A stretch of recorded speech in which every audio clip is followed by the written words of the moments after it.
a mano, llevar a mano las copias a Chile, pero estoy a sus órdenes si quieren las copias, porque tengo muchas. Las fechas. Cuando hablamos de América Latina y el Caribe, hablamos de Cristóbal Colón. La gran pregunta es si Cristóbal Colón era cristiano. Ahora, viví en la República Dominicana por 12 años y ahí había un debate porque Colón llegó a Hispaniola, que hoy en día es Haití y la República Dominicana, y llegó y no solamente es el gran conquistador, pero también llegó con Biblia. Lo importante, y estoy prestando pues las ideas de Alfonso Lockwood, autor dominicano, ya está con el Señor. Su papá también era gran autor, escribió sobre el protestantismo en la República Dominicana. Él presenta la tesis de que Colón era cristiano, salvado por gracia.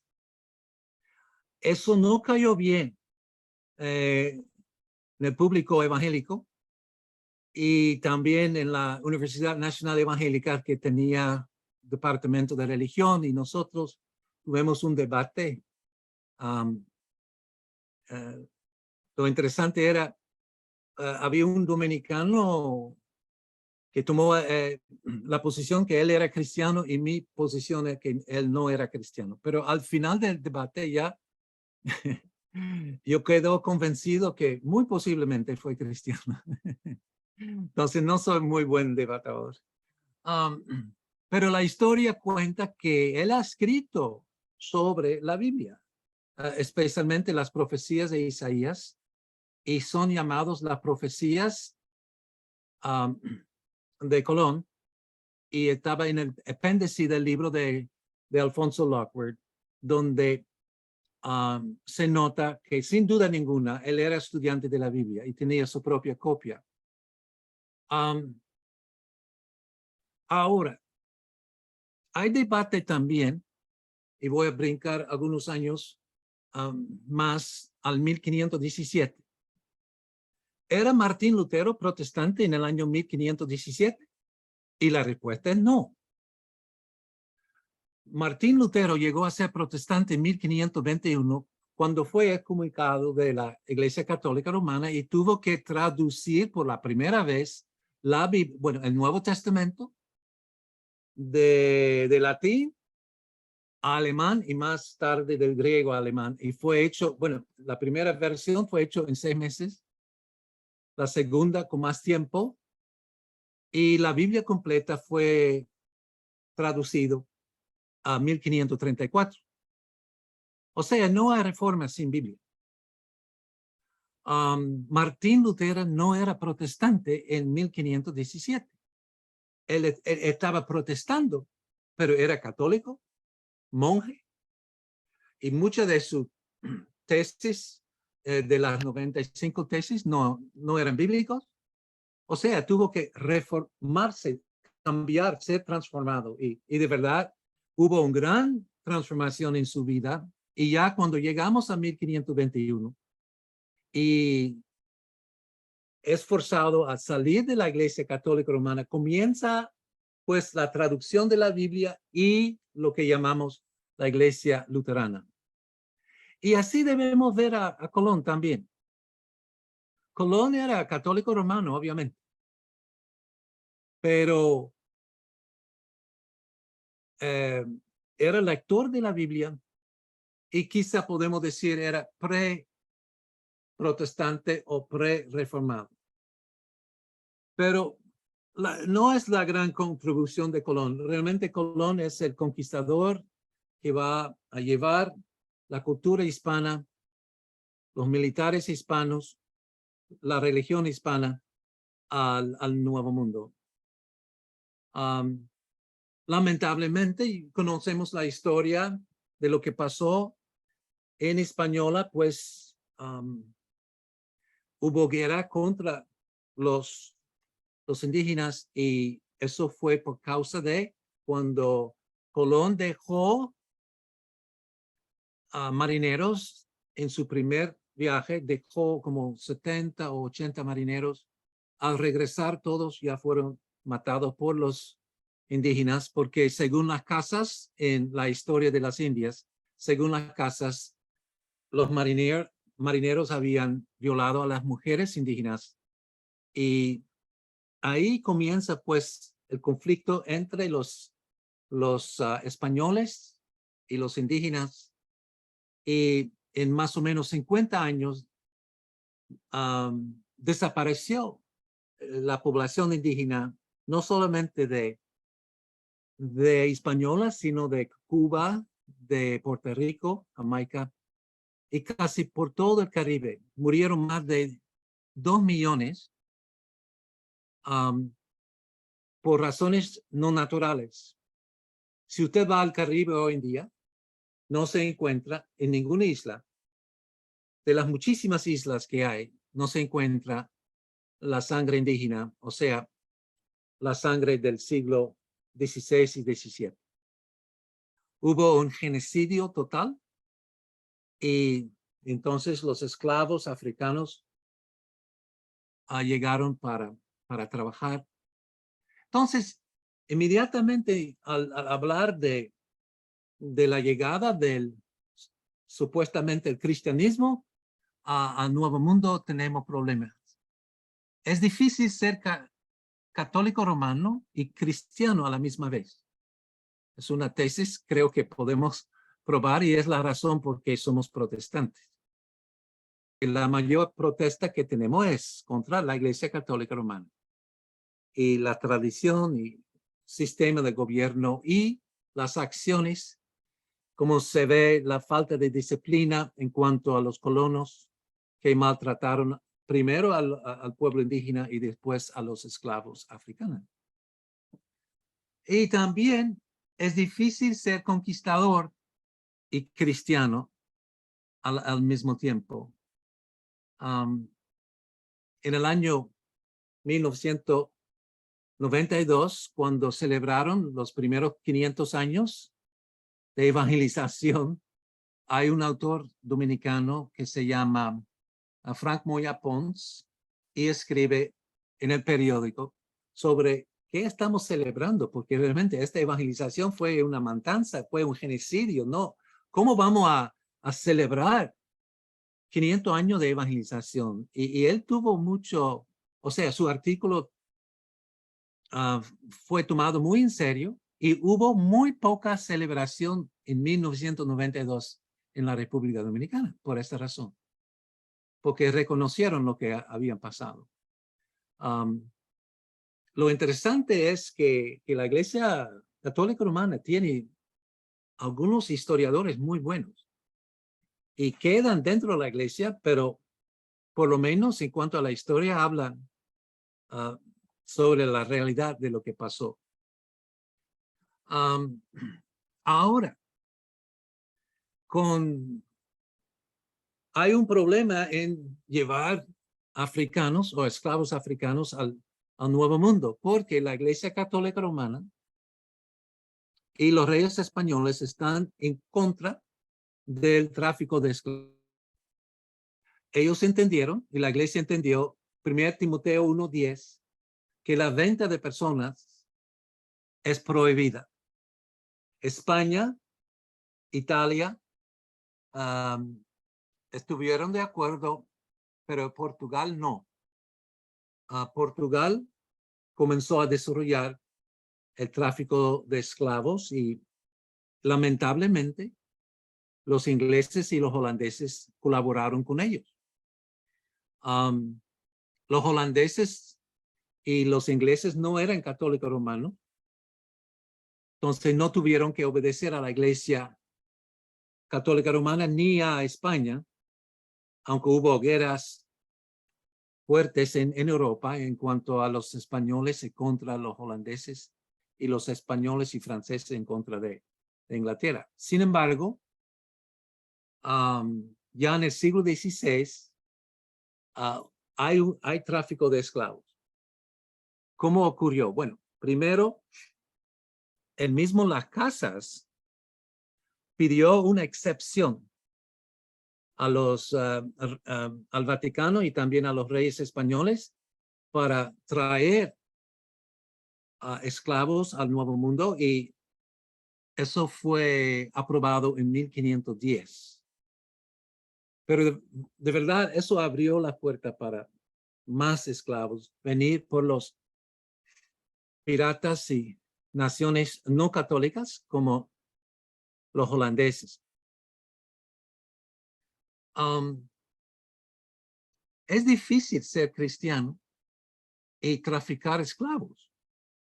Y es una razón por la cual no creció el protestantismo en la parte sur de las Américas.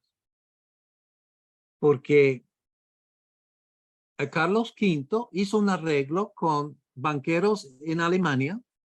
Algunos de estos banqueros se llaman los Welsers, eran luteranos. Uno firmó 1534 la Confesión de Augsburgo, pero no eran cristianos practicantes, eran negociantes que pues fueron convencidos por Carlos V para traer esclavos al Nuevo Mundo en 1528. Ellos no son católicos, no son españoles, entonces las leyes de los católicos y españoles no aplican a ellos. Y ellos llegaron con miles de esclavos. Ahora, la documentación de estos esclavos fue hecho por los católicos romanos. Los católicos eran muy precisos en su documentación. Por ejemplo, para conocer la historia del protestantismo antes de la llegada de los primeros misioneros desde los Estados Unidos y en otras partes de Europa, hay que estudiar los archivos de la Inquisición de México, de Cartagena, de Lima, Santo Domingo, porque ellos van a detallar con mucha precisión y exactitud cuáles eran las herejías de los supuestamente luteranos. Ellos dicen luteranos, pero casi ningún luterano llegó a América del Sur en el siglo XVI y XVII, porque Alemania no tiene colonias hasta el siglo XIX y XX. Bueno, XIX más que todo. Pues no tiene colonias en América del Sur, menos bueno, llegaron algunos a Chile, llegaron algunos a Brasil, Argentina, Uruguay, Paraguay, pero no como los ingleses y holandeses, los daneses que llegaron al Caribe y establecieron sus colonias y también sus iglesias. Pues el tráfico de esclavos específicamente paró el movimiento del protestantismo y la reforma en el Caribe y América del Sur. En mi tesis de grado, y este es el libro que era mi tesis para bueno, el segundo doctorado, pudo descubrir, porque yo no sabía, de que las compañías mercantiles de Holanda aprobaron el tráfico de esclavos en 1652. Y en estos mismos barcos llegaron los misioneros y pastores para las iglesias reformadas. Ahora, ahí se ve una pequeña diferencia que es importante, que los reformados principalmente vienen de Holanda y viene con las compañías mercantiles, West Indies Company. Y los presbiterianos mayormente van a venir de los Estados Unidos y más tarde Canadá, no tanto Escocia. Llegan algunos, sí. Los primeros presbiterianos para llegar al Caribe llegan temprano, 1609, juntamente con los anglicanos, y ellos trabajan juntos de 1609 a 1644, cuando los escoceses presbiterianos van a formar su propia iglesia. Pero es más una excepción que la norma, porque la mayoría de los presbiterianos que llegan a América del Sur llegan de los Estados Unidos y más tarde Canadá. Significa que no estaban tan involucrados con el tráfico de esclavos, mientras que los holandeses llegan con las compañías mercantiles y llegan a las islas, y casi todas las islas, más Guyana, Surinam, practican la esclavitud de los africanos. Ahora, ¿cómo es posible con una teología tan desarrollada que los holandeses, sobre todo, aceptan el tráfico de esclavos? Bueno, hay que entender algo de la historia de Juan Calvino en Ginebra. Juan Calvino formó o fue utilizado para formar no solamente el gobierno de la iglesia, sino el gobierno municipal para Ginebra. Entonces, Ginebra tenía varias iglesias. Ellos se reúnen en lo que se llama el concilio pequeño. Es el consistorio pequeño, el consistorio para las iglesias, porque hay varias iglesias. Funciona más que un presbiterio, que un consistorio de una iglesia local hoy en día. Pero es el consistorio eclesiástico se llama consistorio pequeño. Y también él forma otro consistorio municipal de los políticos. Y él permite que un representante del concilio grande o concilio municipal sea representante en el concilio eclesiástico o concilio pequeño. Y eso es un gran error, porque este sistema fue adoptado no por Juan Knox. Juan Knox estuvo 100% contra la idea de la representación del Estado en la iglesia. Juan Knox entendió el peligro. Más tarde también el mismo Calvino tuvo que admitir que fue un error de su parte de recomendar este doble consistorio, ese sistema de dos consistorios. Porque cuando los holandeses adoptaron esto, por ser tradicionalistas, no cambiaron el sistema. Y en la parte sur de Holanda, en las islas, se llama Zeeland, había mucha actividad de las compañías mercantiles de Rotterdam para abajo, y había muchos reformados y iglesias reformadas. Y ellos adoptaron el sistema de permitir representantes de las compañías mercantiles ser parte de los consistorios en las iglesias en el Caribe. Y ellos dominaron las iglesias. Y cuando habían pastores que predicaron en contra del tráfico de esclavos, pues fueron despedidos rápidamente y tuvieron que volver a Holanda. Entonces no hubo la voz profética en contra. Y también el gobierno de Holanda y hasta la iglesia no protestó la decisión del West Indies Company de traficar esclavos. Eso fue una decisión, fue tomada en 1652.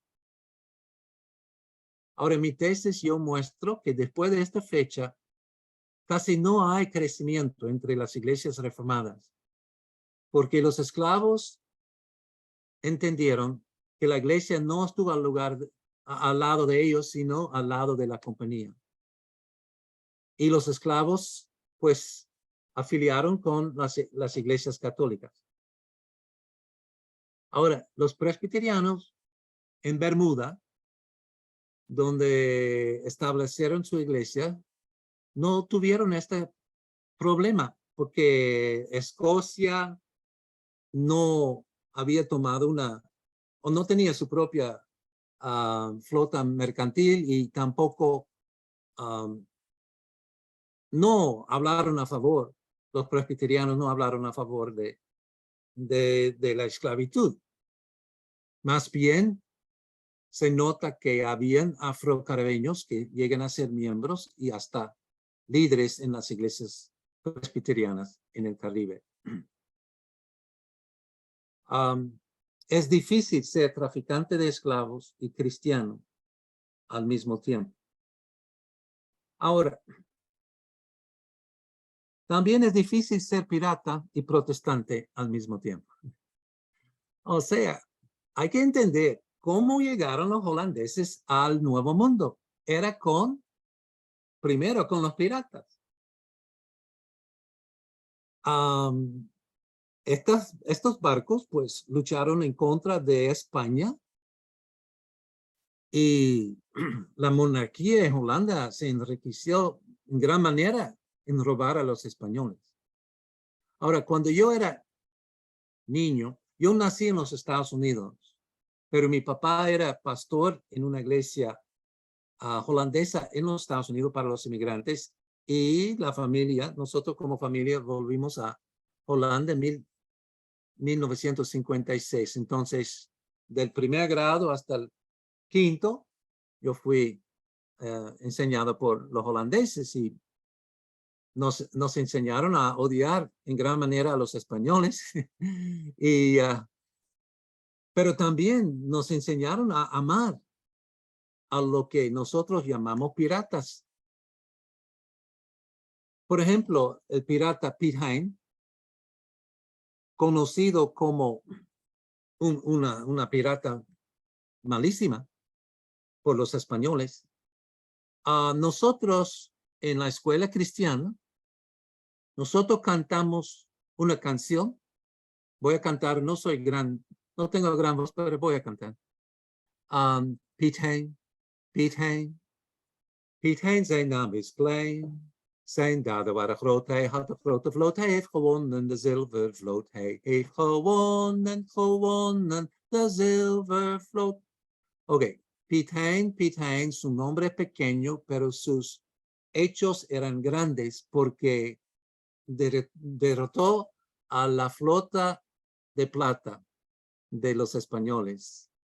Y esta flota de plata, bueno, esos fueron los españoles que robaron a los indígenas en el Caribe o en América del Sur. Y al salir de la puerta, pues, los holandeses tenían barcos pequeños y con 5 o 6 barcos pequeños pudieron vencer fácilmente a los españoles. Y esta plata y oro fue principalmente a la monarquía en Holanda. Y todavía viven de eso. Pero como niño fuimos enseñados a tratar a Piet Hein como un santo protestante, aunque no tenemos santos así, ¿verdad? Pero héroe, por cierto. Si usted escucha, si ustedes son fanáticos de fútbol, los holandeses cantan esta melodía todavía. Han cambiado las palabras, pero es Piet Hein, Piet Hein, Piet Hein, zijn naam is klein, zijn daden waren groot, hij had een grote vloot, hij heeft gewonnen de zilvervloot, hij heeft gewonnen de zilvervloot. Si escuchan ellos cantando eso, han cambiado Piet Hein al nombre de su equipo y cosas así. Bueno, ¿qué pasa si los pastores y misioneros vienen con piratas? En mi tesis de grado pudo mostrar que ningún intento fue bendecido por Dios para establecer iglesias en el Caribe por medio de los cristianos que vinieron con los piratas. Posiblemente hay una excepción en la isla de San Andrés, que ahora pertenece a Colombia, donde los puritanos vinieron. Ellos eran escoceses, pero los españoles volvieron a tomar posesión de la isla. Ellos tuvieron que dejar de reunirse como protestantes, pero cuando los españoles se fueron, apareció el protestantismo en San Andrés, pero como bautistas, no como presbiterianos. Pero hay muy poca evidencia que los piratas y hasta las compañías mercantiles pudieron establecer iglesias para los no holandeses, los no inmigrantes, para el pueblo. Sí pudieron establecer iglesias para los colonos, pero no para el pueblo.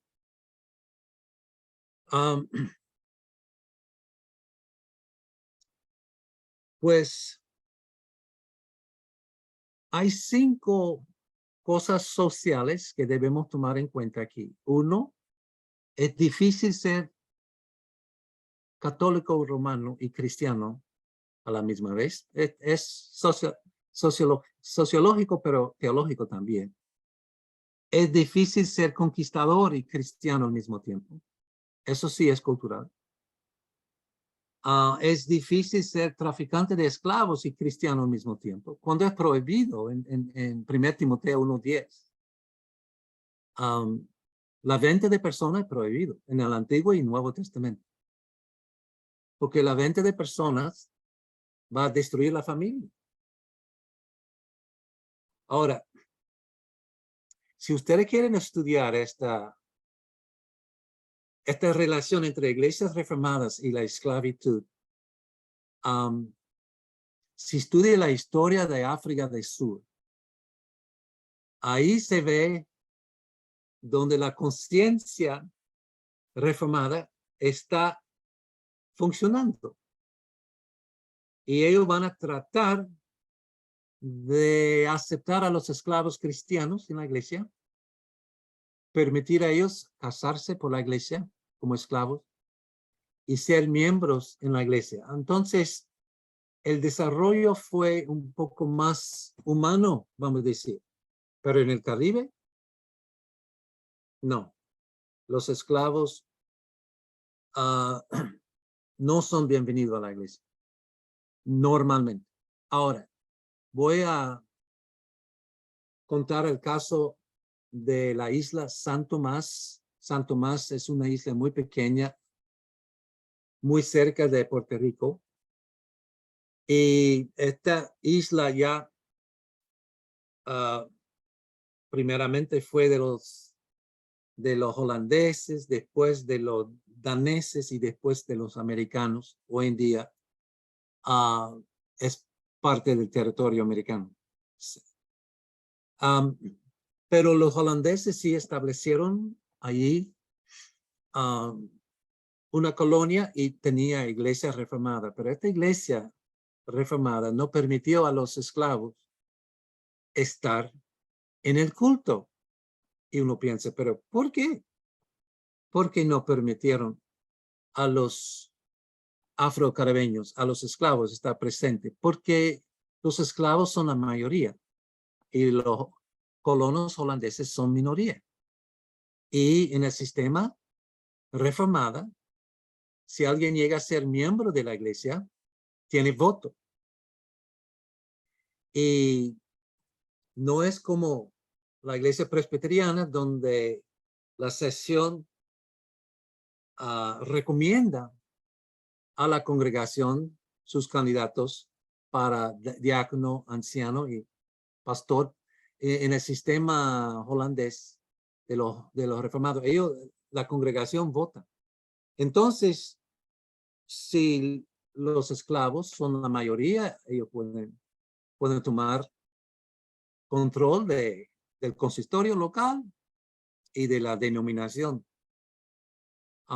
Y para prevenir eso, ellos prohibieron a los esclavos entrar a los servicios públicos de los reformados. Ahora, había un esclavo que llevó su amo a la iglesia y cuando la iglesia estaba en pleno servicio, él estaba escuchando por la puerta la predicación para ver lo que están diciendo el predicador, y fue sorprendido, y lo que hicieron fue cortar su oreja por escuchar a lo que estaba pasando dentro de la iglesia. Ahora, había otro esclavo que escapó de San Tomás, fue a otra isla de los daneses y llevó un barco a Dinamarca, y él estuvo en el corte, se llama Antonio, él estuvo en el corte del rey de Dinamarca, y el rey era cristiano. Y también el rey de Dinamarca era amigo de alguien que se llama Nicolás van Zinzendorf, muy famoso, un líder entre los moravos. Los moravos viven en Alemania. Ellos vienen de Checoslovaquia, son discípulos de Juan Hus, pero por persecución llegan, el grupo no es muy grande, llegan a Alemania, y hay un señor luterano, alcalde del municipal, y él recibe a los moravos y va a aconsejar a los moravos para sobrevivir en Alemania. Ellos deben llegar a ser luteranos, pero pueden mantener su propia estructura y teología como una iglesia dentro de la iglesia. Y así los moravos fueron establecidos al principio como 1730 por ahí. Establecieron sus iglesias, sus negocios, sus familias. Y van Zinzendorf llegó a ser uno de los líderes de los moravos sin dejar de ser luterano. O sea, es algo que hasta hoy día en Holanda y en Alemania los moravos practican esta doble membresía. Y hay protestantes que participan con los moravos y practican esta doble membresía de su propia iglesia y de la iglesia morava. Pero van Zinzendorf estuvo en el corte del rey de Dinamarca y escuchó el testimonio de Antonio, quien habló del esclavo que sufrió esta desgracia cuando trató de escuchar el sermón de los holandeses. Y eso fue utilizado por el Espíritu Santo para quebrantar el corazón de van Zinzendorf. Él dijo, hay que enviar misioneros a San Tomás. Volvió a Alemania, compartió y se fue con Antonio para que los moravos escuchen el testimonio de San Antonio de lo que estaba pasando en San Tomás. Y fue el impulso para que los moravos ser el movimiento mayor de misioneros protestantes de aquel tiempo. Ellos enviaron en una generación más misioneros que todos los protestantes habían enviado en 200 años. Y su método es muy importante. Cuando los misioneros de los moravos consisten de pastores, ancianos, diáconos, miembros, familias. De los primeros 39 misioneros que fueron enviados al Caribe, murieron 22 de enfermedades tropicales. Era un sacrificio increíble. Y los misioneros que fueron a San Tomás, ellos vivieron entre los esclavos y no con los colonos. Ellos vendieron sus servicios a los colonos para trabajar entre los esclavos y para vivir entre ellos. Y ellos también, los primeros pastores, ancianos y diáconos para la iglesia morava van a ser afrocaribeños. No van a ser ellos. Ellos van a sembrar la semilla, y hay un documento que se llama Los Primeros Frutos. Es tremendo, es muy antiguo, pero por video o por internet, por Google Search, uno puede ver la historia de los moravos, y primer fruto se llama, primer fruto. Y es la idea de sembrar, no trasplantar la iglesia como los colonos, sino predicar el evangelio hasta que el Señor convierta a alguien y que esta persona llegue a ser miembro de la iglesia. Y si es varón, entrenarle para ser diácono o anciano o hasta pastor. Y así fue. En la plantación de iglesias, no el trasplante de iglesias. Y en este momento, de verdad, nace el movimiento evangélico en América Latina. Yo soy estudiante de la historia de misiones. Y yo sé que muchos hablan de Guillermo Carey como pionero, ¿verdad? Es bautista y va a India, tremendo misionero, pero Guillermo Carey aprendió su estrategia de los moravos. Las sociedades bíblicas que van a formar ahora, tipo iglesia dentro de iglesia. O sea, estas sociedades, sociedades para literatura, sociedades para educación, sociedades para Biblias, sociedades para cualquier cosa, dentro de la iglesia van a formar y usan el modelo de los moravos para organizarse, para enviar no solamente los pastores, sino cualquier cristiano. O sea, no es un movimiento laico, pero es más integral. Van a recibir como misioneros a cualquier persona que es llamada, hombre o mujer. Ahora, en cuanto a la mujer, ellos tienen su propio lugar o posición y ministerios. Y entre los moravos, las mujeres van a desarrollar especialmente la educación y el ministerio de misericordia. Y van a ser parte del desarrollo de lo que hoy en día llamamos evangélico.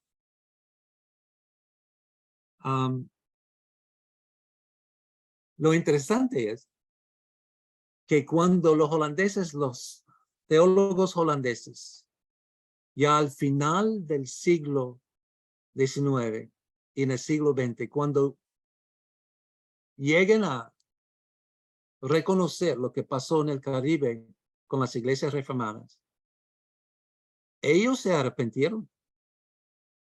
Y parte del arrepentimiento era trabajar con los moravos. Y algunos de mis profesores en Holanda, yo estudié por 15 años a distancia en la Universidad de Utrecht, en la misionología. Y Van der Linden, por ejemplo, el profesor Van der Linden, era misionero reformado y moravo. Y fue sumamente interesante cómo la iglesia reformada reconoció lo que él llamó el capítulo más terrible en la historia de las misiones reformadas en cuanto al trato del afro-caribeño, el esclavo, por las compañías mercantiles holandeses y por el pecado de omisión de parte de las iglesias reformadas. Por eso hay que entender por qué llegaron los reformados tan tarde a América del Sur, América Central, a México, etcétera, etcétera. Nuestra historia es un poco diferente en los Estados Unidos. En los Estados Unidos llegan los reformados, también los presbiterianos y los hugonotes, hay que hablar de los hugonotes también, y llegan y forman colonias como Nueva Amsterdam, que hoy en día es Nueva York, pero eso no está basado en el tráfico de esclavos, porque todavía en 1620 no es legal traficar esclavos por medio de las compañías mercantiles, aunque lo van a practicar. Pero van a formar colonias que va a crecer en base de la iglesia más que en base de la colonia. Mientras que en las islas, en el Caribe y en la parte norte de América del Sur, donde estaban las iglesias reformadas, pues ellos forman como colonias. Y también con una mala relación con la población local, porque estuvieron a favor de la esclavitud por tantos años. Ahora, los presbiterianos. Los presbiterianos llegan, como hemos dicho, a Bermuda y van a establecer a su primera iglesia en 1644.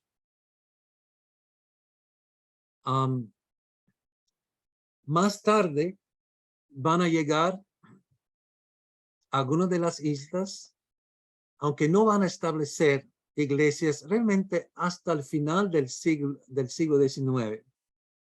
Van a establecer iglesias en Puerto Rico, en las islas ingleses de hablar inglés y también América del Sur. Y la mayor fuerza viene de los Estados Unidos. Pero vamos para atrás. He dicho al principio, para estudiar historia hay que conocer fechas. Entonces yo voy a hacer una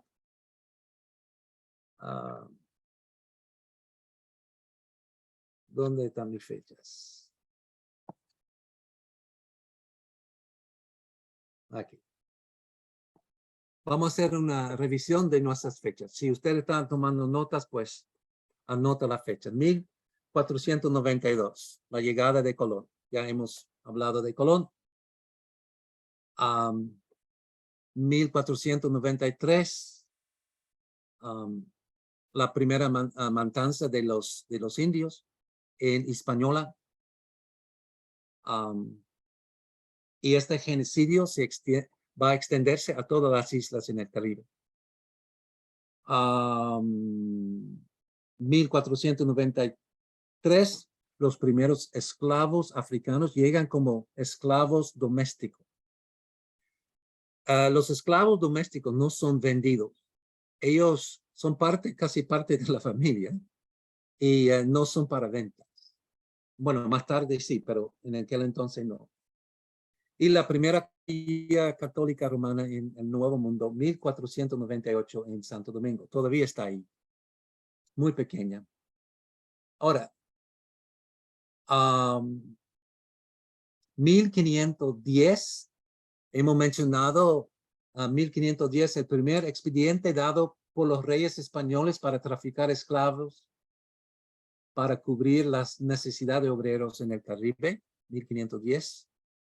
O sea, el tráfico de esclavos no comenzó con los protestantes, comenzó con los católicos romanos. Ahora, 1513, Juan Ponce de León va a Florida. Y vamos a mencionar esto porque los hugonotes, ellos son reformados que viven en la parte sur de Francia, son perseguidos. Y entonces, en los barcos de los franceses que van a Canadá, los Estados Unidos, el Caribe y por toda América del Sur, normalmente en el siglo XVI tiene hugonotes. ¿Y por qué? Bueno, porque estos barcos tienen presos, tiene vagabundos y tiene los hugonotes que están tratando de salir de la persecución en Francia. Una expedición de ellos llega a Brasil, 1557, y más tarde vamos a mencionar a ellos. Ok, tenemos pues, hemos mencionado a Martín Lutero. Mi tesis es que no es protestante, no es luterano, hasta que forma su primera iglesia luterana, 1500, bueno, yo creo 1521. Tenemos el inicio de la conquista de Hernando Cortés a México en 1518 y la conquista se termina en 1521, la misma fecha de la dieta de Worms donde Lutero llegó a ser protestante, por fin.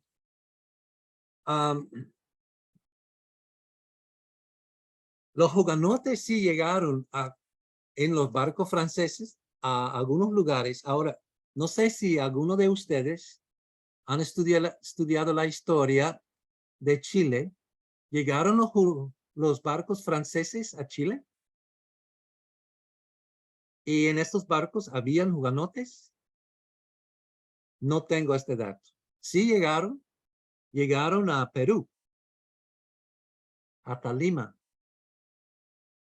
Pero es algo interesante para investigar, porque ustedes Pastor, tienen muchas puertas. en el caso de Chile, los primeros intentos protestantes son holandeses, son los primeros. Franceses no llegaron. Ah, ok, los holandeses. Sí. ¿Y más o menos en cuál año? 1642 es la primera expedición holandesa a Chile.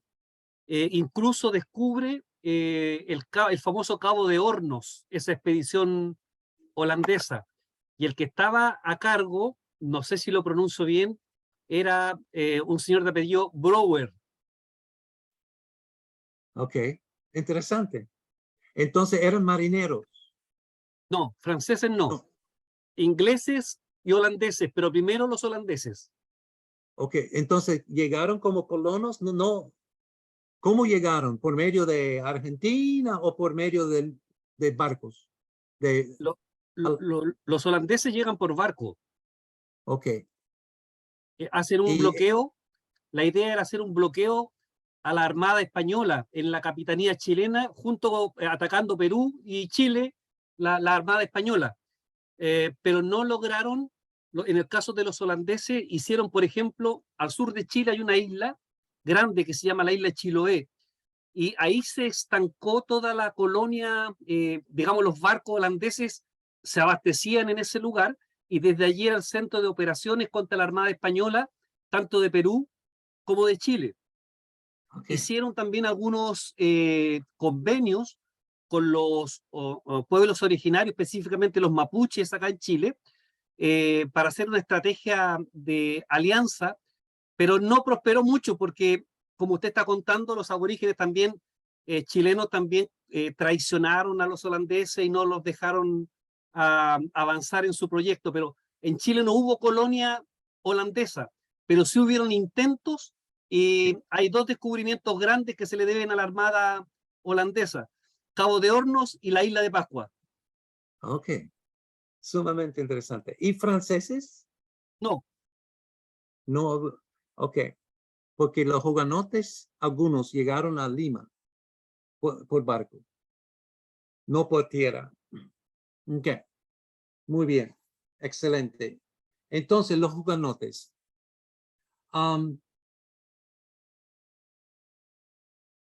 Tenemos en 1555 la primera colonización de protestantes en tierra firme del Nuevo Mundo. Los hugonotes van a llegar, que hoy en día es Recife.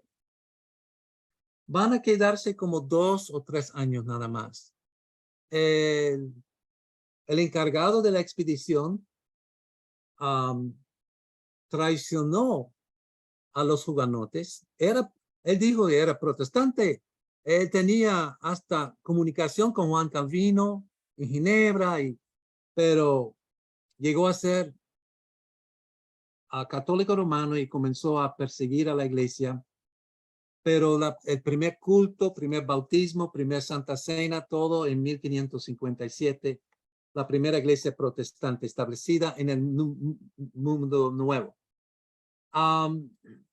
Habían pastores enviados en estos barcos, fueron entrenados en Ginebra por Juan Calvino, y había correspondencia de Juan Calvino con ellos que es sumamente interesante y es parte de la historia. Ellos van a ser perseguidos y escriben su confesión de fe. Yo he utilizado el término de Coligny, pero el término, el mejor término es fluminense. Y fue escrito por los primeros mártires. Los primeros mártires mueren en 1558 y es Jean du Bordel, Mateo Vermiel, Pierre Bourdon. Y la expedición o sea, ellos trataron de llegar a ser amigos de los Tupinambas, los indios, pero pueblo indígena, pero no hablaban en lengua de ellos, aunque tenía una lingüista y estudiantes para estudiar estas lenguas, pero no había suficiente tiempo para establecerse. Los hugonotes también llegaron en 1562 a Florida. Y edificaron una fuerte, se llama la Fuerte Carolina, en la parte, es al sur de lo que hoy en día se llama San Agustín. Ellos, bueno, eran más de 600 hugonotes que vivieron allí y fueron exterminados completamente en 1565. Y yo he ido allá, tengo libros también que describen lo que pasó allá, pero fueron destruidos completamente. O sea, no hubo nada de misericordia en cuanto a en cuanto a los hugonotes, y fueron exterminados como los indígenas en el Caribe. Pues la primera Inquisición fue establecida en Nicaragua 1569. En 1599, quemadura de Biblias, cientos de Biblias. Ahora, ¿de dónde? En Santo Domingo, en la plaza de Santo Domingo. Pero ¿de dónde vienen de estas Biblias?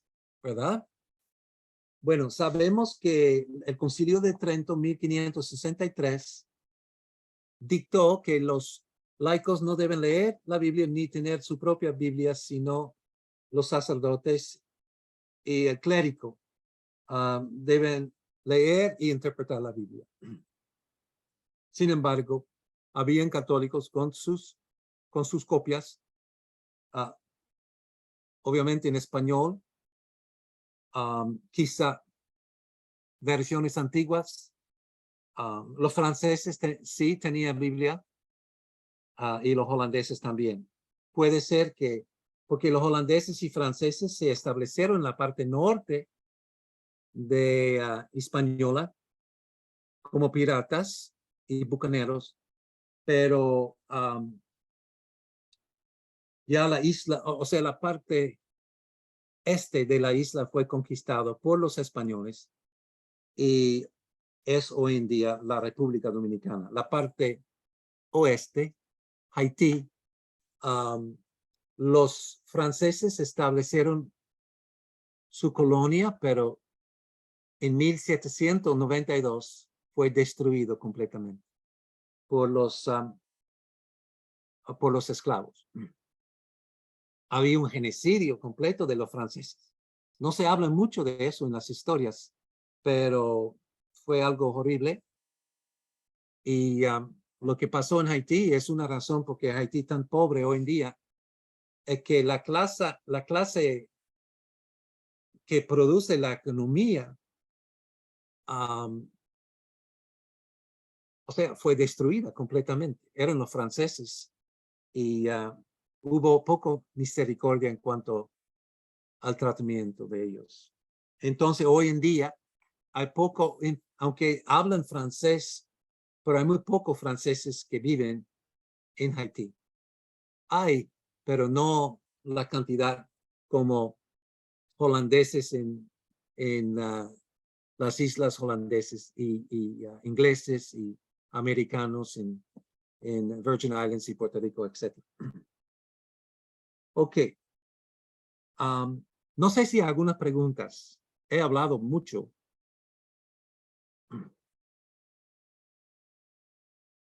Bien, es el tiempo entonces de las preguntas. Si algún hermano tiene alguna consulta que hacer, hermano Claudio Reyes tiene una pregunta. Pastor Cornelius, usted hablaba acerca de usted habla acerca de las diferencias que hubieron en torno al el error que había cometido Calvino en torno a incorporar cierta incidencia de los magistrados civiles en el gobierno eclesiástico. Mi pregunta es sobre la modificación de la Confesión de Fe de Westminster de 1729. ¿Tiene relación con eso, no? Yo creo que Juan Un Knox, poquito sobre eso porque yo he leído muy poco sobre eso.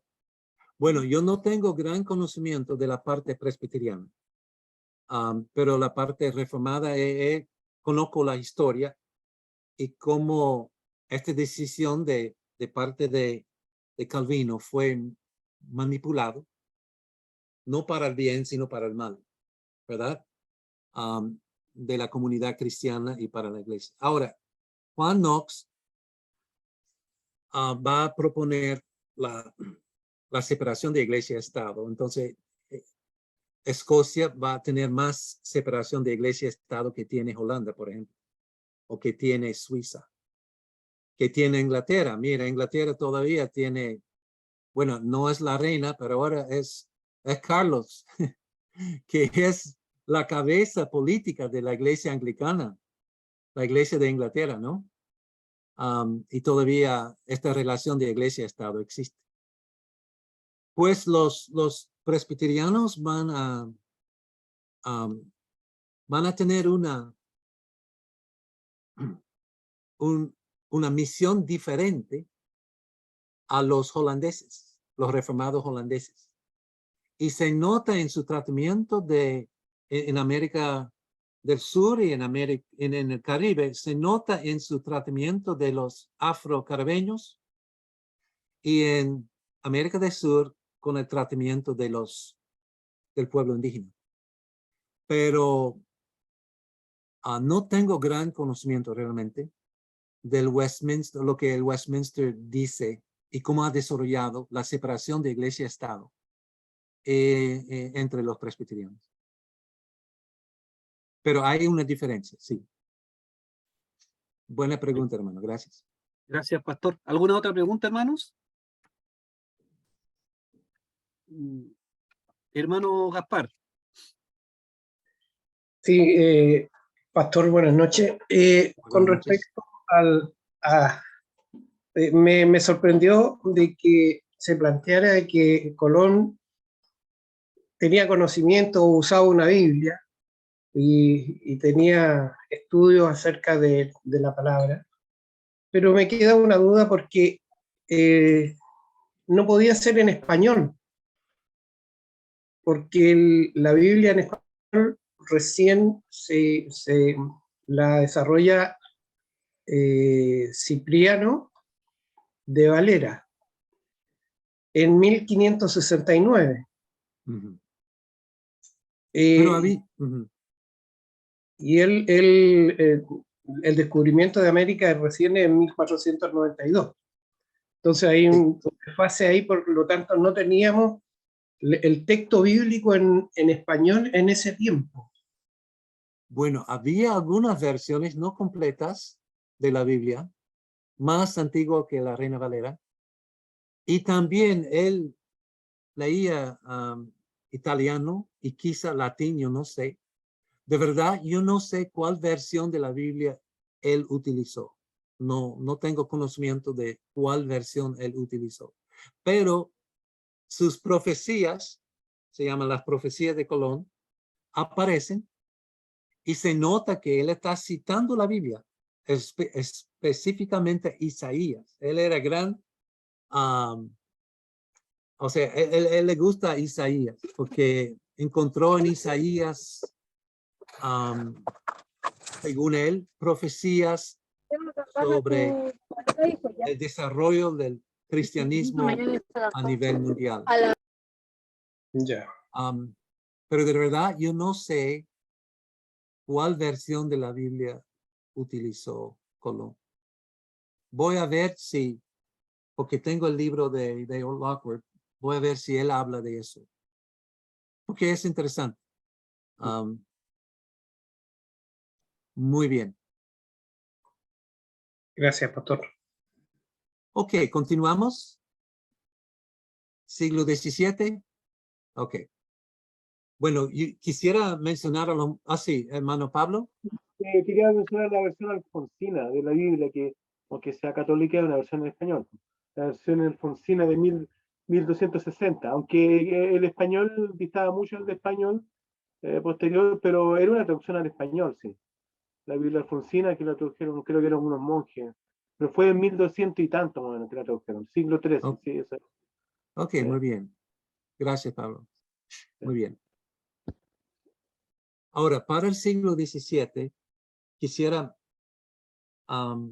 mencionar de nuevo a los moravos, porque el modelo de los moravos es diferente al modelo de los conquistadores, el modelo de la Iglesia Católica Romana, el modelo de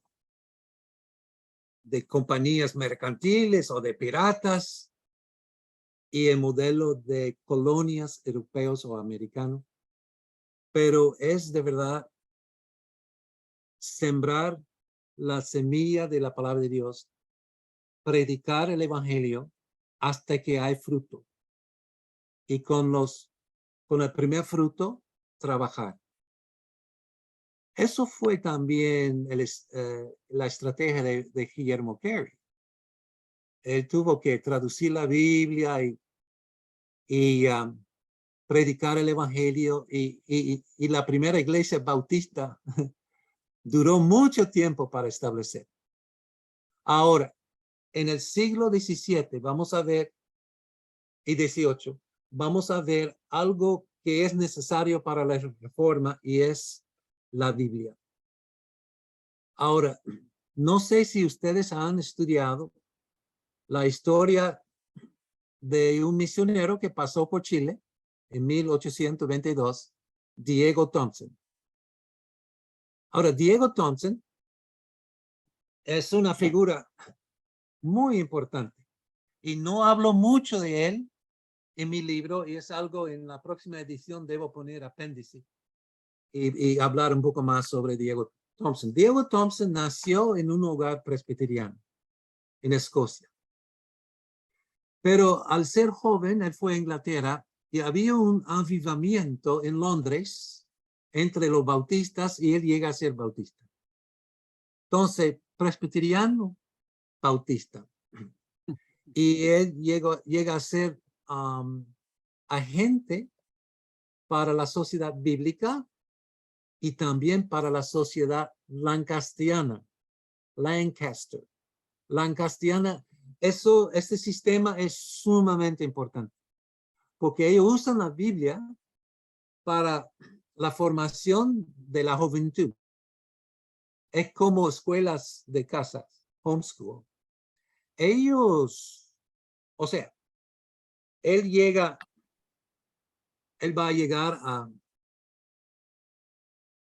Argentina, 1818. Casi no hay protestantes todavía. Él va a establecer una iglesia bautista, pero trabaja con su sistema lancasteriano y va a formar escuelas en Argentina y en Uruguay y Paraguay también. Y tiene miles de estudiantes.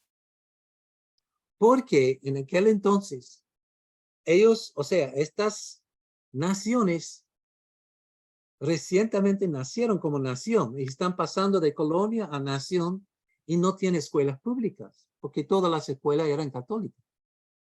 Entonces viene Thompson con este sistema, y varias naciones adoptaron el sistema lancasteriano para formar sus primeros estudiantes y maestros. Y él va a pasar a Chile, 1822, fue invitado por el gobierno y fue dado una posición de ministro de Educación. No duró mucho tiempo, fue a Perú en 1823 y va a trabajar con su sistema de lancasteriano de escuelas y vender Biblias. Él vende Biblias también en Argentina, en Chile y en Perú. Y en Perú comienza con la traducción de la Biblia quechua, sabiendo que la mayoría de la gente habla quechua como primera lengua en aquel entonces. No termina su proyecto, fue terminado más tarde. 1824 él va a Ecuador y 1825 va a Colombia para establecer la primera sociedad bíblica. Ahora, ¿qué Biblia estaba usando Diego Thompson? No era la Reina Valera. Él utilizó la Biblia de los católicos, menos los libros apócrifos y menos las notas de referencias del Vaticano. Casi la Biblia de las Américas o la Nueva Versión Internacional, porque él utilizó los mismos manuscritos de ellos. Ahora, no hay resistencia de los protestantes porque no habían protestantes. Casi no había. Él llegó antes del protestantismo en estas naciones. Pero el punto de que la Biblia llegó antes de los protestantes es importante. Porque la Biblia no simplemente llega con los protestantes. Habían católicos progresivos, no tradicionalistas, que leyeron la Biblia. Y él llega y en su tiempo como misionero o agente para la Sociedad Bíblica Británica para extranjera, él va a vender o repartir más de 2 millones de porciones de la Biblia. Y se nota que Dios está preparando a estas naciones para tener una receptividad en cuanto a la palabra de Dios. Porque cuando vienen los primeros misioneros, ya la Biblia estaba en Argentina, Uruguay, Paraguay, Chile, Perú, Ecuador, Colombia, Venezuela y hasta Bolivia. Aunque él no llega a Bolivia, pero envía colportores. Los colportores son agentes de la sociedad bíblica para promover la lectura de la palabra de Dios, la venta de la palabra, hasta el estudio de la palabra de Dios. Y muchos de los primeros pastores protestantes eran colportores con la sociedad bíblica o con el sistema lancastriano. O sea, la Biblia debe llegar para tener un protestantismo. Porque el protestantismo reformado depende de la palabra de Dios. Y toda la palabra de Dios, y todo el consejo de Dios. O sea, cada parte de la Biblia es importante para la reforma. Por eso digo que no hubo reforma en Alemania hasta que la Biblia fue traducida a alemán. En Holanda no hubo reforma realmente hasta que fue traducida la Biblia holandés. Los ingleses ya tenían varias versiones. Y en América del Sur, pues la Biblia llega antes de Turnbull, allí en Chile, y otros grandes misioneros que llegaron a las naciones. Por ejemplo, el primer misionero presbiteriano llega, y creo que es el primer misionero protestante, llega a Colombia 1856. Pero la Biblia ya había una agencia bíblica en 1825. Entonces la Biblia llegó antes de los misioneros. Eso es sumamente interesante, hermano. Y también cuando nosotros hablamos de alcanzar a un pueblo no es alcanzado hasta que tiene su propia Biblia en su propia lengua. Y eso es una definición de Ralph Winter, que es uno de los misiólogos que promovió en gran manera el movimiento de crecimiento de iglesias. Pero cuando él hablaba de la definición de un pueblo alcanzado. Habla de un cierto porcentaje, creo que más del 20% de la población debe ser evangélico y deben tener, entre otras cosas, la Biblia, los 66 libros en su propia lengua. Y debemos recordar eso, hermano, porque hoy en día todo es muy rápido, ¿verdad? Las conversiones, el planteamiento de iglesias, muy rápido, rápido. Pero para traducir la Biblia, eso toma generaciones, toma mucho tiempo. Y debemos estar conscientes de eso. Bien. El Diego Thompson también va a México, 1827, entrena colportores, va a establecer su sistema de educación, aunque no va a crecer mucho. Y él va a los Estados Unidos y trabaja con los moravos que trabajan con grupos indígenas en Pennsylvania y llega hasta Canadá. Este hombre era un misionero de verdad, que no quedaba en un lugar, ¿verdad? Y llevó el sistema lancastriano y Biblias y se fue a otra parte. Volvió a Europa, regresó a América Latina por un tiempo corto, volvió a Europa y muere en 1854. Pero quisiera contarle esta historia porque no es parte de mi libro y es algo muy importante, que la Biblia llegó a las naciones de hablar español, de hablar francés, porque en Haití él llegó también promoviendo la sociedad bíblica en francés y en creol, y él promovía también la traducción de la Biblia en lenguas indígenas, varias lenguas en América del Sur, varias lenguas en México, trabajó fuertemente en Canadá, y las primeras Biblias entre los indígenas fue por motivación de Diego Thompson. Algunas preguntas sobre cómo llegó la Biblia a América del Sur. ¿Cómo llegó la Biblia a Chile? ¿Ustedes han estudiado Diego Thompson en Chile en 1822? ¿Sí? Sí, ¿Qué sí. dicen tus Bueno, libros de historia? sí, a ver, bueno, por cierto que dentro de la llegada de la Biblia a Chile, hubieron varios intentos previos a Thompson. Algunos presbiterianos, específicamente escoceses, traían cargamentos de Nuevos Testamentos a Chile, pero Chile estaba dominado por Roma, digamos, Sí. y tenía controlados todos los puertos. Entonces, había Biblia de contrabando en Chile. Sí. La parte sur de Chile, que llegaron anglicanos, especialmente Alan Gardiner, también tenía Biblias de contrabando. Entonces, a la llegada de Thompson, ya habían algunos ejemplares en Chile, aunque no tan masivamente.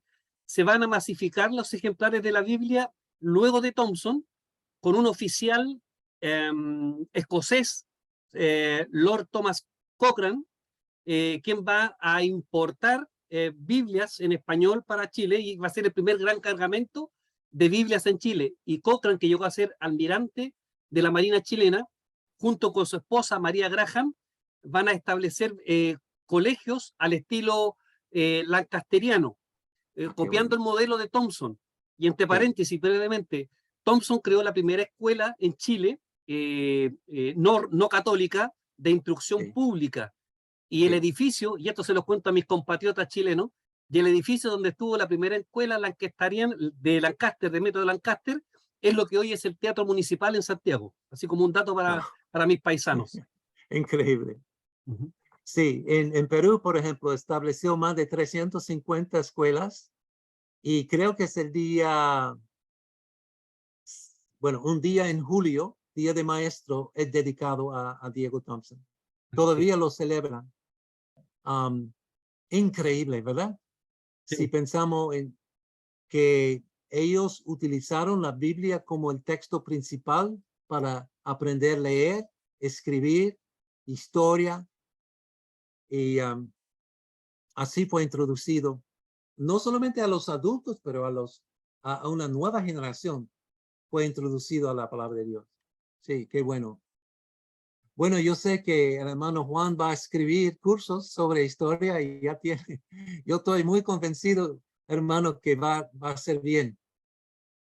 La historia es sumamente importante, ¿no?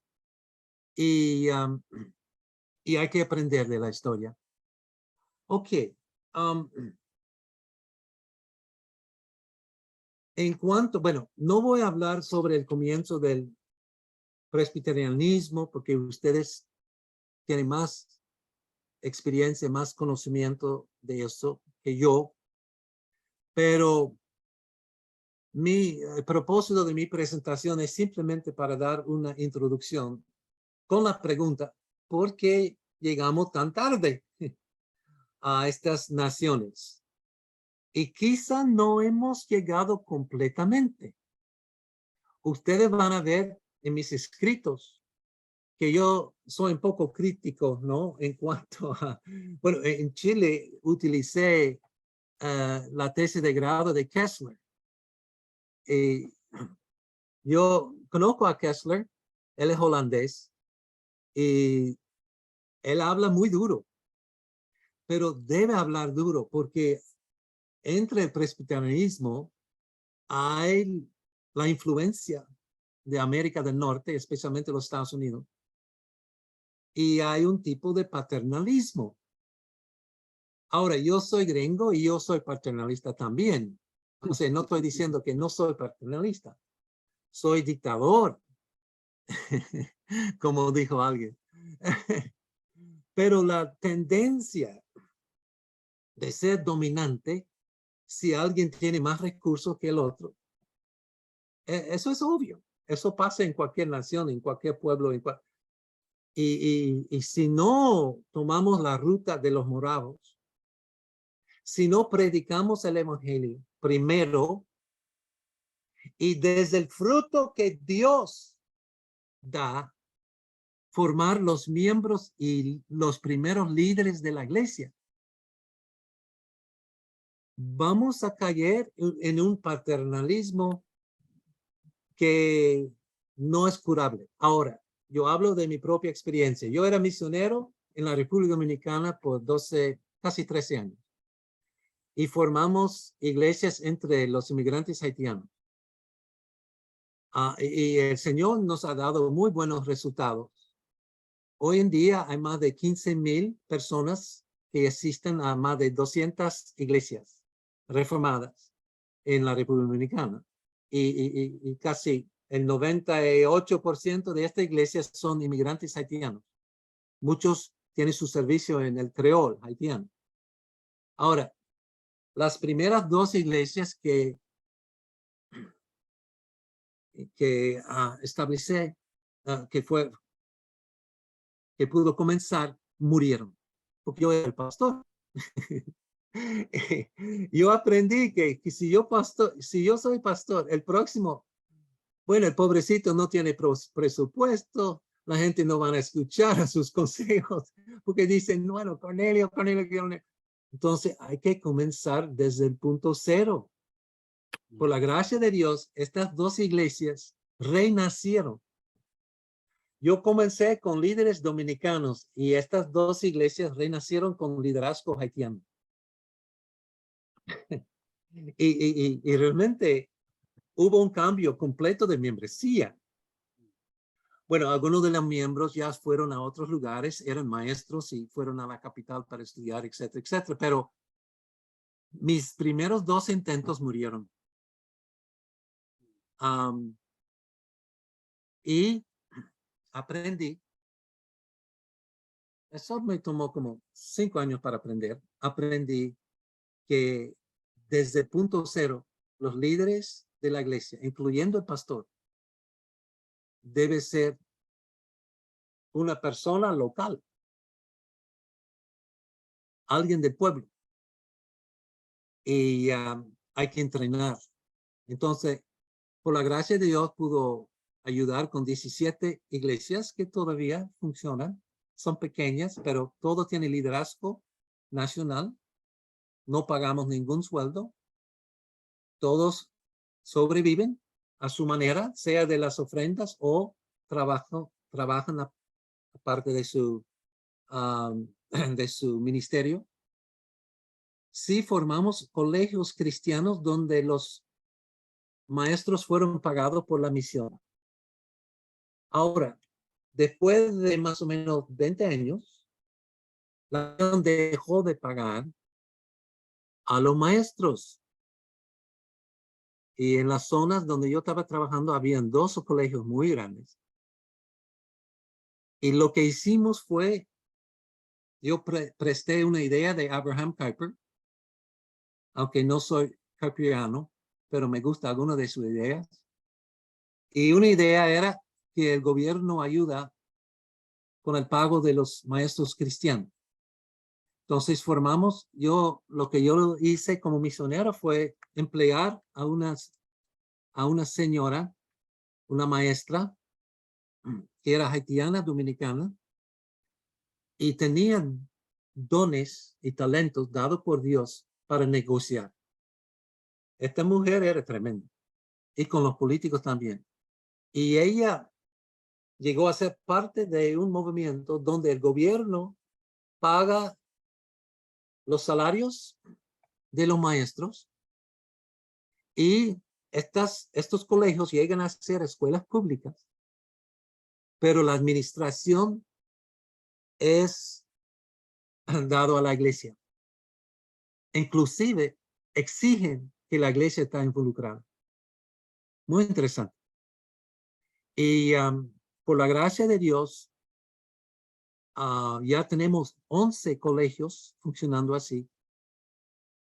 Y nuestra parte era la preparación de los maestros. Invertimos mucho tiempo y dinero. Y yo era parte de una universidad evangélica donde fueron preparados los maestros. Entonces preparamos cientos y cientos de maestros de nuestra denominación. Y cuando el gobierno asumió control de nuestros colegios, todos nuestros profesores tenían su licenciatura. Y hasta hoy día están funcionando. Ahora, hay limitaciones con esta idea. Es mejor que la iglesia local paga para los maestros. Hay más control, hay más oportunidad de involucrar a los padres para que los padres pagan una parte, si no el total. Porque hay un colegio que sobrevivió como un colegio privado donde los padres pagan por todos los sueldos de los maestros. Pero nosotros estamos trabajando con la gente marginada, muy pobre, y era imposible tener un colegio y que el pueblo iba a pagar por los maestros. Entonces, nuestro proyecto, yo creo que no va a durar mucho, porque la corrupción va a entrar de una manera u otra. Quizá yo estoy cometiendo el mismo error de Juan Calvino en Ginebra, ¿verdad? O sea, si uno es objetivo en su análisis, lo que estamos haciendo es la misma cosa que hizo Calvino. Y la única cosa que nosotros sí podemos hacer es tratar de prevenir la influencia de los no cristianos que son políticos en nuestros colegios. Ahora, eso depende, y yo he aprendido eso de los holandeses, porque los holandeses, los colegios cristianos, entre los pietistas, los conservadores, reformados, son excelentes colegios, porque la iglesia está entrenando a todos los miembros, incluyendo a los maestros, con una teología bíblica, reformada, evangélica, y que sirve. Y los maestros se defienden y no tienen temor de defender su sistema. frente al gobierno anticristiano. El gobierno holandés es sumamente anticristiano, igual como el gobierno en los Estados Unidos. Ahora, hay que saber cómo defender sus derechos, sus libertades religiosas. Y cuando los maestros, los padres, tienen la capacidad, con la ayuda de la iglesia, defender su posición, yo creo que puede servir como una institución educativa. Pero para ser una institución educativa cristiana, los mismos maestros y administradores deben ser educados al mismo tiempo, siempre aprendiendo, siempre compartiendo, siempre, o sea, estar involucrado en la pedagogía de la institución. Y esta idea hemos utilizado con Mintz también. Mintz usa el modelo de que hay que enseñar al estudiante para ser maestro. Nuestra meta es que cada estudiante llegue a ser maestro en un programa de Mintz, hasta en la cárcel. Y el Señor nos ha dado mucha bendición en la cárcel, donde hay graduados a nivel de licenciatura, graduados a nivel de maestría. Y los que gradúan a nivel de maestría son nuestros profesores en la cárcel. Y no van a ninguna parte. Y tenemos también dos que ya son doctorados. Uno murió en el Señor, pero el otro ya está libre y su deseo es para trabajar con nosotros, para entrenar más presos en el sistema educativa cristiana. Bueno, es otra cosa, ¿no? Pero hay que admitir nuestros errores. Si estamos como misioneros equivocados, pues humildemente debemos aceptar estas derrotas, pero también aprender de la historia, cómo hacerlo mejor, hacerlo como los moravos y depender del fruto que Dios va a dar de la cosecha local o la cosecha, algunos dicen indígena, pero no es la palabra correcta. Local creo es mejor.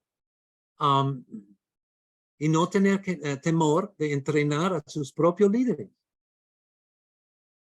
Ok, he hablado mucho. Ahora ustedes deben educarme un poco por medio de sus preguntas o algunas observaciones. Sí. Claudio tiene una pregunta, Pastor.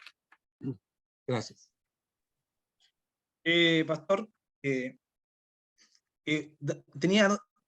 tengo dos preguntas. La primera es respecto a Diego Thompson. Sus investigaciones, o tiene algún antecedente en sus investigaciones respecto a su financiamiento y alianza con la masonería, por ejemplo. Un fenómeno que, por cierto, acá en Latinoamérica se dio mucho, que ciertos protestantes fueron financiados por logias masónicas. En el caso de Thompson tenemos la relación con O'Higgins y el financiamiento de la logia Lautrina, la relación de la logia escocesa y su influencia aquí en Chile. De hecho, hay bastantes investigadores, entre ellos tenemos a David Muñoz Condel, que hablan acerca de esto. Esa es mi primera pregunta. Y la segunda, para terminar, es ¿cuál es su opinión o cuál es su visión acerca de cómo se proyecta el avance de la reforma en Latinoamérica? Ok, gracias, hermano. Buenas preguntas.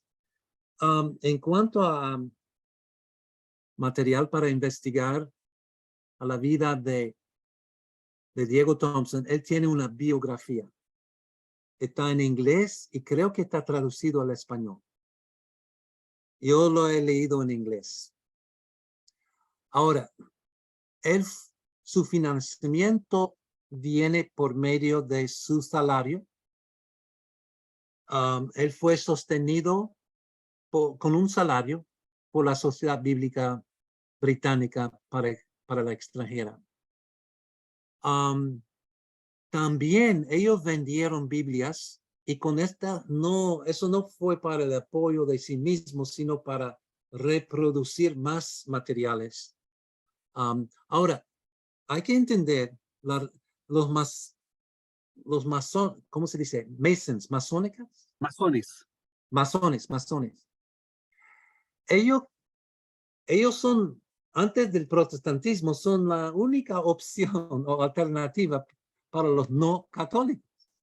Entonces, mucha gente llega a ser parte del movimiento de los masones, pero no son masones. El mismo Bolívar es masón,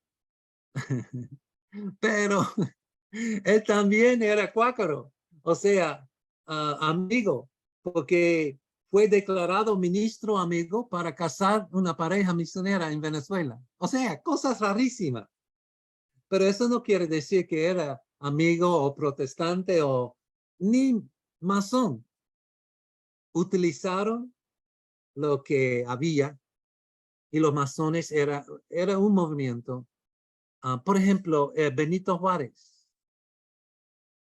La Iglesia Católica critica a Benito Juárez de ser masón. Bueno, Benito Juárez llegó a ser protestante y un muy buen protestante.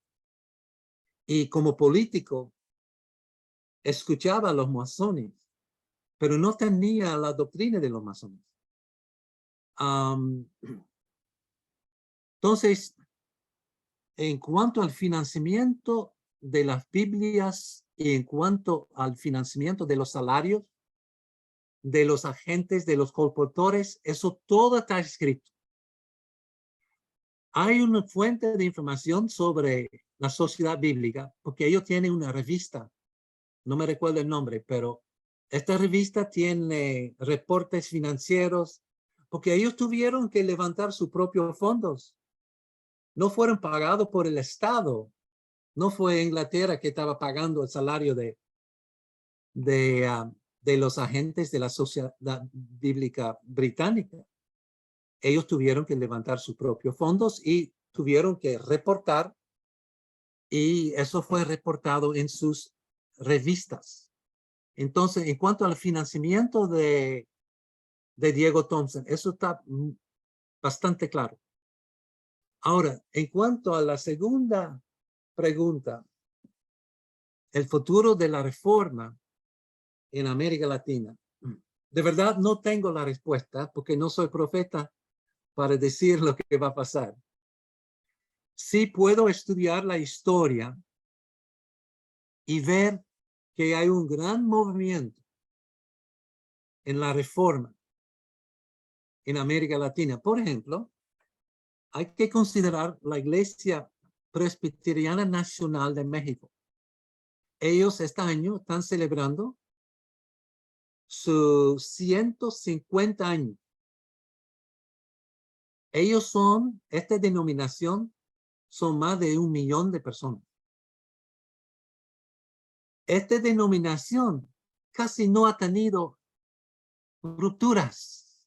Bueno, salió un grupo pequeño, se llama Iglesia Presbiteriana Independiente, pero eso fue más un caso de quién es propietario de propiedad que teológica, porque lo que surgió, la Iglesia Independiente Presbiteriana es tan presbiteriano como la Iglesia Madre. Y, o sea, teológicamente hablando, no hay mucha diferencia. Ahora, ¿cómo es posible que la Iglesia Presbiteriana Nacional de México no ha tenido las divisiones que han tenido las misiones presbiterianas que han establecido estas iglesias nacionales? Es porque ellos han mantenido, primero, son evangélicos. antes de ser reformados o protestantes, son evangélicos, creen en el poder del evangelio, como los moravos. Segundo lugar, son protestantes, son parte, o sea, no son católicos romanos y no forman consejos ecuménicos con los católicos romanos, no son católicos. Y la reforma está creciendo entre ellos. Ahora, la reforma, la teología reformada no es uniforme. Depende de los teólogos. Por ejemplo, hay una parte de la Iglesia Presbiteriana Nacional en México que siguen la teología de Abraham Kuyper, de Dooyeweerd, profesor de filosofía, y se llama, creo que se llama reformación, algo así. O sea, movimiento reformacional. Exacto, sí. Ahora, quizá representan, bueno, eso viene de la Iglesia Presbiteriana Independiente primero, y ahora tiene mucha influencia, y el nuevo encargado, el nuevo presidente es de esta línea. Está bien. Yo no soy de esta línea, pero puedo aprender mucho de ellos. La línea que yo estoy promoviendo es el pietismo, como mi papá.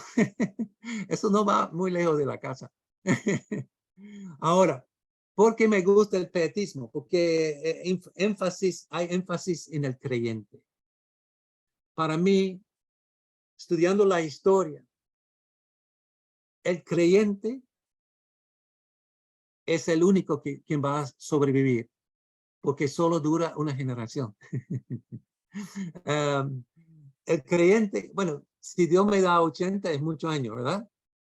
Pero los sistemas como de Abraham Kuyper y de Dooyeweerd ya están en su tercera y cuarta generación, y hay desviaciones, y bueno, algunos son muy políticos, otros que no. O sea, hay limitación en estos sistemas.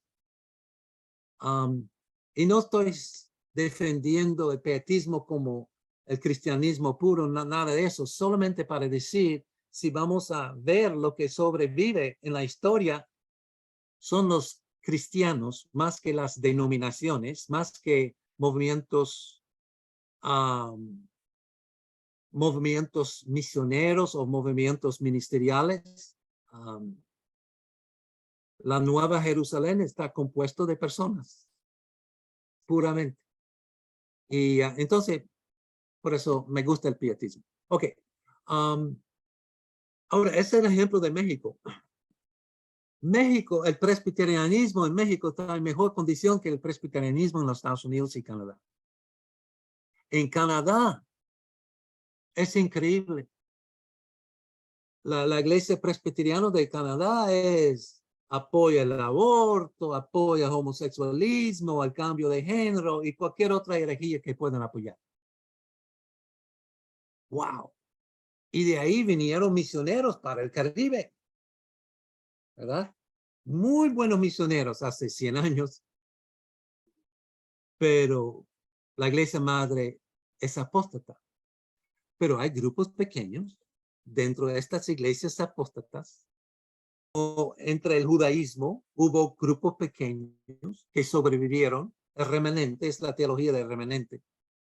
Y el remanente es real, existe. Pero creo que el remanente debe buscar remanentes de otras denominaciones y formar asociaciones para colaborar y para trabajar en ministerios y misiones. Entonces, yo soy optimista. Ahora, la iglesia reformada más grande en América del Sur y Caribe es la iglesia cristiana reformada en la República Dominicana, con sus 15,000 o más miembros. Pero ¿sabe algo? Cuando ellos se formaron, en 1985, en la primera Asamblea Nacional donde todos los líderes ya eran nacionales, una de las primeras decisiones que tomaron era afirmar el bautismo de adultos y negar el bautismo de niños. Y yo era misionero. Entonces nosotros decimos, mira, entendemos que la mayoría de ustedes viene de Haití y en Haití ustedes eran bautistas. Y entiendo por qué ustedes afirman el bautismo de los creyentes. Pero nosotros, los misioneros, creemos que también tenemos la libertad cristiana para bautizar a nuestros hijos. Y entonces ellos tomaron la decisión de permitir el bautismo de los niños, de los hijos de los creyentes. Y nosotros practicamos eso hasta hoy día. Si alguien me invita, un pastor me invita para bautizar los hijos de un creyente en la República Dominicana, con mucho gusto lo hago. Pero el error de nosotros los misioneros era de no entrenar bien a la primera generación de líderes. Preparamos a ellos en Biblia, en teología, en administración de la iglesia, pero no estaban convencidos del pacto. Y no entendieron para nada el pacto que incluye los hijos de creyentes también. Entonces el error era de nosotros, no de ellos. Ellos eran honestos con sus principios y presuposiciones. Nosotros pusimos a ellos, o sea, encargamos a ellos toda la responsabilidad rápidamente y faltaba la preparación. Entonces, para no repetir el error en Miami, yo era parte de la formación de una iglesia hispana y antes de comenzar el culto, primer culto, nosotros preparamos a ellos para ser pastores, ancianos y diáconos. Y no hemos tenido ningún problema. Ya no son bautistas. Y son presbiterianos de verdad. No tengo nada contra los bautistas porque muchos de nuestros estudiantes y profesores y coordinadores son bautistas, pero sí yo tengo conflicto con la posición de utilizar las ordenanzas o sacramentos para la identificación del cristiano verdadero. Y para mí forzar la conciencia para rebautizar a alguien, siempre voy a estar en contra. Igual para los reformados, sí. Por ejemplo, en mi pequeña denominación se llama United Reformed. Si uno no bautiza a sus hijos, no puede ser miembro. Para mí es herejía. Y yo he hablado fuertemente en contra. Y para mí negar membresía por razón de no bautizar a sus hijos, pues para mí es muy semejante a los judaizantes que definieron el cristianismo por la circuncisión de los miembros. Y bueno, es más teología que historia, pero la iglesia reformada más grande en América del Sur y el Caribe es la iglesia cristiana reformada en los Estados Unidos, en la República Dominicana, pero es más reformado bautista que reformado. Y hay mucha reforma entre los bautistas.